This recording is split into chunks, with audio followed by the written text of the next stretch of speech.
When I was little, one of the things I really connected with Jesus on was the idea of living homelessly by choice, relying on the kindness of others. I was like, yes, that is the plan. I want to wake up under a tree and then meet someone who God put in my path who has a snack.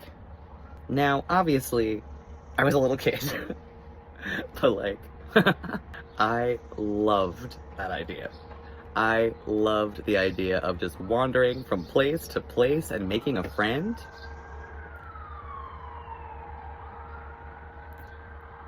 Sirens are probably being played by God to cue the next part where that's dangerous. You shouldn't be homeless by choice, but the nomad life. I'm not saying the hippies had the right idea, but free love was a problem. And I'm glad that that's kind of out of fashion now, and we're not into the whole hitchhiker thing. But man, did I romanticize it as a kid. See, it's easier for a poor person to get into heaven, according to the Bible, than a wealthy person. But there's not too much talk about the middle class. Now, 10% tithing is popular in many denominations. But the real thing to keep in mind is not all the money that comes your way is meant for you.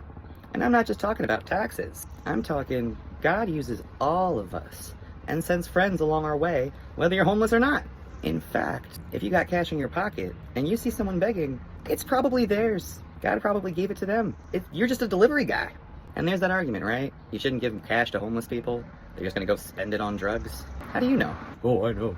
Oh, okay, who said that? Who said that? Let's say, yeah, they are using it for drugs. You just helped relieve them of pain for a moment. And yeah, maybe that's not what you wanted them to use the money for. But how much was $5 gonna get them anyway? You giving cash to a homeless person gives them the opportunity to make the right choice. And that's not up to you, that's up to God. So when you hand that cash, say a little prayer in the head. That's where God's listening anyway. And he's watching.